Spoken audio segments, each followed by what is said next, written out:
விடுதலை சிறுத்தை கட்சியினுடைய தலைவர் அன்பிற்குரிய அண்ணன் தொல் திருமாவளவன் அவர்கள் இப்பொழுது இங்கே உரையாற்றுவார். அன்பார்ந்த தலைவர் பெருமக்களே, மாணவ செல்வங்களே, உங்கள் அனைவருக்கும் என்னுடைய பணிவார்ந்த வணக்கத்தை தெரிவித்துக் கொள்கிறேன். யுஜிசி அண்மையிலே வெளியிட்டிருக்கிற விதிமுறைகள் அல்லது பல்கலைக்கழகங்களுக்கான நடைமுறைகள் மிகவும் ஆபத்தானவை என்பதை சுட்டிக்காட்டக்கூடிய வகையிலும் கண்டிக்கக்கூடிய வகையிலும் அதனை உடனடியாக திரும்பப் பெற வேண்டும் என்று வலியுறுத்தக்கூடிய வகையிலும் திராவிட முன்னேற்ற கழகத்தின் மாணவர் அணியின் சார்பில் இந்த மாபெரும் ஆர்ப்பாட்டம் ஒருங்கிணைக்கப்பட்டிருக்கிறது. இந்த விதிமுறைகள் எதன் அடிப்படையிலே வரையறுக்கப்பட்டிருக்கின்றன என்று நாம் ஆய்ந்து நோக்கினால், தேசிய கல்விக் கொள்கையின் அடிப்படையில் இந்த வரையறைகளை அவர்கள் முன்வைத்திருக்கிறார்கள். தேசிய கல்விக் கொள்கை மிகவும் ஆபத்தானது என்பதை இதன் மூலம் நம்மால் உணர்ந்து கொள்ள முடியும். தேசிய கல்விக் கொள்கை எதன் அடிப்படையில் வரையறுக்கப்பட்டிருக்கின்றன? தேசிய கல்விக் கொள்கை யுஜிசி விதிமுறைகள் அல்லது வரையறைகள் தேசிய கல்விக் கொள்கையை அடிப்படையாக கொண்டு வரையறுக்கப்பட்டிருக்கின்றன. தேசிய கல்விக் கொள்கை எதன் அடிப்படையில் வரையறுக்கப்படுகின்றன என்பதை நாம் பார்த்தால், one nation, one culture, one nation, one rule என்கிற அவர்களின் RSS அஜெண்டாவின்படிதான் வரையறுக்கப்பட்டிருக்கின்றன. இந்த அடிப்படையில் தான் இதை நாம் அணுக வேண்டியிருக்கிறது, எதிர்க்க வேண்டியிருக்கிறது.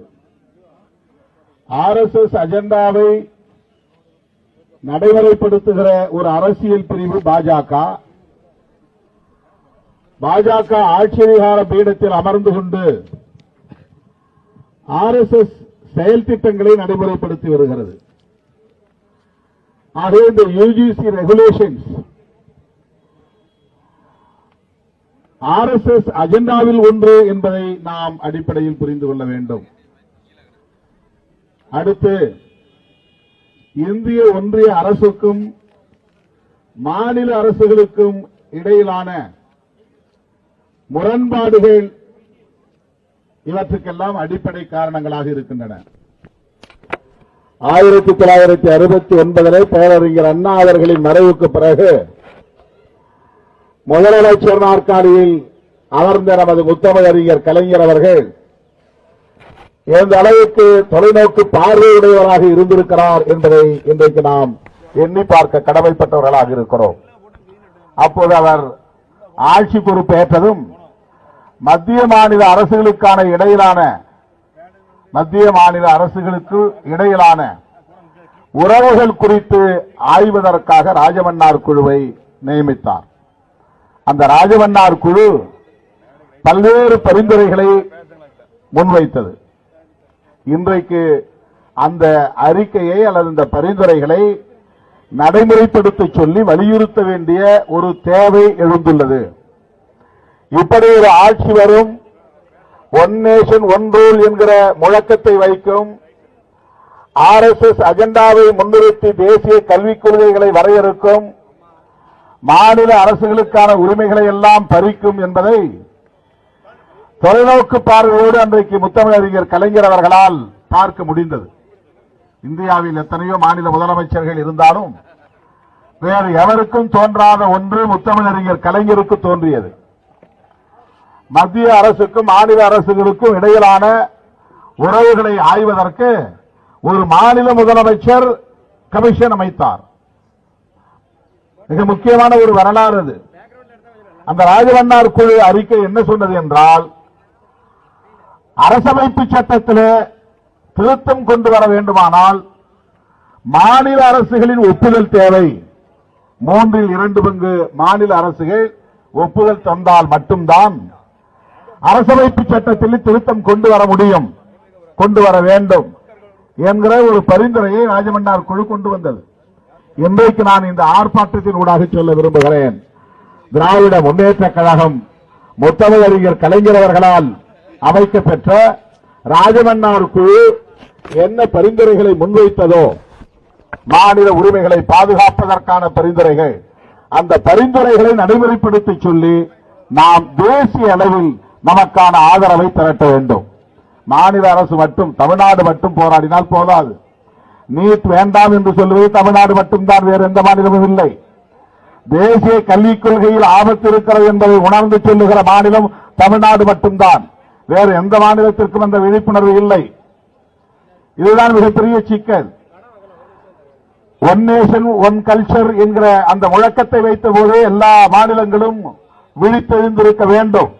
ஆனால் தமிழ்நாட்டில் மட்டும்தான் அந்த விழிப்புணர்வு இருக்கிறது. ஆகவே இந்த இந்தியா பிளாக் என்கிற கூட்டணியை பயன்படுத்தி ராகுல்ஜி போன்ற தலைவர்களை முன்னிறுத்தி ராஜமன்னார் குழு பரிந்துரையை நடைமுறைப்படுத்த சொல்லி நாம் தேசிய அளவிலான ஆதரவை திரட்ட வேண்டியது மிக முக்கியமானதாக நான் பார்க்கிறேன். அடுத்து மத்திய அரசுக்கான அதிகார பட்டியல் சென்ட்ரல் லிஸ்ட், மாநில அரசுகளுக்கான அதிகார பட்டியல் ஸ்டேட் லிஸ்ட், இவை இரண்டுக்கும் பொதுவான ஒத்திசைவு பட்டியல் கன்கரண்ட் லிஸ்ட். அந்த கன்கரண்ட் லிஸ்டில் தான் கல்வி இடம்பெற்றிருக்கிறது. 1976 மிசா நடைமுறைக்கு வந்தபோது இந்திரா காந்தி அம்மையார் அவர்கள் சில முக்கியமான அதிகாரங்களை மாநில அரசு பட்டியலிலிருந்து எடுத்து கன்கரண்ட் லிஸ்ட் என்கிற ஒத்திசைவு பட்டியலிலே இணைத்தார். அதன் பிறகு வந்த ஆட்சியாளர்கள் சில அதிகாரங்களை மறுபடியும் ஸ்டேட் லிஸ்டுக்கு கொண்டு வந்தார்கள். ஆனால் கல்வி தொடர்பான அதிகாரம் அப்படியே ஒத்திசைவு பட்டியலில் தேங்கி நிற்கிறது.